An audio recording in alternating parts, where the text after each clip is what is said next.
Hello everyone, welcome to day 39. ఈరోజు అయితే morning నేను సినమిన్ వాటర్తో డే అయితే స్టార్ట్ చేశాను. ఇది వెయిట్ లాస్ జర్నీలో చాలా పవర్ఫుల్ డ్రింక్.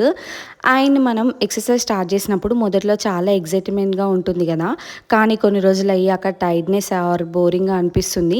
ఈరోజు అయితే నాకు డంబుల్ చేస్తున్నప్పుడు కొంచెం పెయిన్ఫుల్గా అనిపించింది. బాడీ అయితే రెస్ట్ తీసుకో అని చెప్తున్నట్టే అనిపిస్తుంది.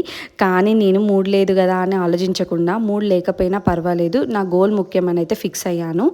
అండ్ పెయిన్ అనిపించినప్పుడు అది మన మజిల్స్ స్ట్రాంగ్ అవుతున్నాయి అనే సిగ్నల్ అనమాట. ఈ 90 డేస్ ఛాలెంజ్లో నేను ఫిజికల్గా మాత్రమే కాకుండా మెంటల్లీ కూడా చాలా స్ట్రాంగ్ అవుతున్నాను అనిపిస్తుంది. అండ్ బ్రేక్ఫాస్ట్కి వచ్చేసి నేను రాగి స్మూతీ అయితే తీసుకున్నాను. ఇది కాల్షియం ఎక్కువ ఉంటుంది రాగి స్మూతీలో. అండ్ రెసిపీ కావాలంటే నేను ఈరోజు షార్ట్స్లో అప్లోడ్ చేస్తాను, ఖచ్చితంగా చూడండి. అండ్ పప్పాయ కూడా తిన్నాను. ఇంకా లంచ్కి వస్తే నేను ఒక chapati, left over curry and palak Bujji and lots of salad అయితే తీసుకున్నాను. అండ్ తర్వాత బటర్ మిల్క్ కూడా తాగేసి ఇంక ఈవినింగ్ నా వాకింగ్ కూడా ఫినిష్ చేశాను. నైట్ పడుకునే ముందు జీరా సోంపు వాటర్తో డే ఎండ్ చేశాను. Subscribe for more videos.